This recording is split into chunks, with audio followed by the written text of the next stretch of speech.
We are arguing compensation for bracing for different patient populations. We are showing a compensatory strategy of foot drop, and we're going to start talking about using an AFO to fix this. In the clinical practice guidelines, the use of an AFO is very common with any patient with a gait impairment of foot drop.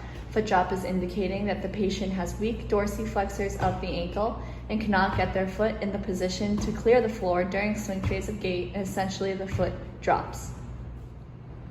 We have now fit this patient with an AFO, and it keeps their foot in neutral and slight dorsiflexion, so they don't have to do the work of the dorsiflexion.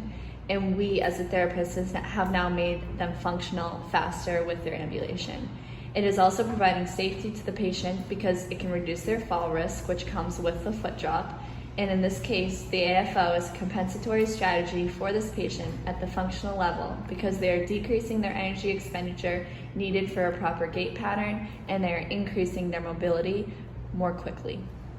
This patient is demonstrating bilateral arm swing during ambulation, and in the clinical practice guidelines, the use of shoulder slings has been proven beneficial for patients recovering from stroke-related hemiplegia, especially during ambulation. Shoulder slings are used to protect the shoulder complex from potential subluxations or traction injuries by limiting the use of the affected shoulder. Shoulder sling use during ambulation will prevent arm swing in the affected arm, protecting the shoulder from these secondary injuries. In this case, shoulder slings are used as a compensatory strategy at the body level to maintain proper shoulder positioning and range of motion along with motor retraining. A common contributing factor to knee osteoarthritis is malalignment at the knee joint, specifically varus or valgus, that places increased and improper loading on the joint. While surgical treatment such as a total knee replacement may be beneficial, it is not always the right choice for someone, and conservative treatment should take place prior to an invasive intervention. Knee bracing for OA has been shown to decrease pain, improve alignment, and increase functional activities such as walking. The bracing works by unloading the part of the knee joint that has undergone increased stress due to varus or valgus malalignment and redistributes the loading forces evenly across the rest of the knee. This is considered a compensatory strategy at the body level because the use of an external device to achieve proper mechanics is not a means of fixing the joint itself. It is used as support to achieve better function with knee loading during the gait cycle, improve walking distances, and decrease overall pain. This patient is exhibiting a flexion and contracture of the right wrist, which is common in patients with neuromuscular disorders.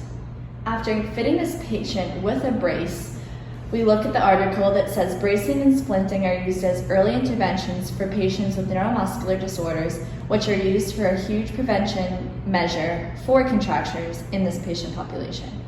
Bracing and splinting are a compensatory strategy for these patients at the body structure level because they have the inability to move early on and their joints and muscles can become very stiff, making contractures. Therefore, using this strategy can prevent this stiffness and give them a better prognosis when they start therapy. They will have a better prognosis because they will not have to work as hard to rehab a contracture if it is prevented in the first place. In the end, bracing promotes compensatory strategies over recovery for efficient functioning.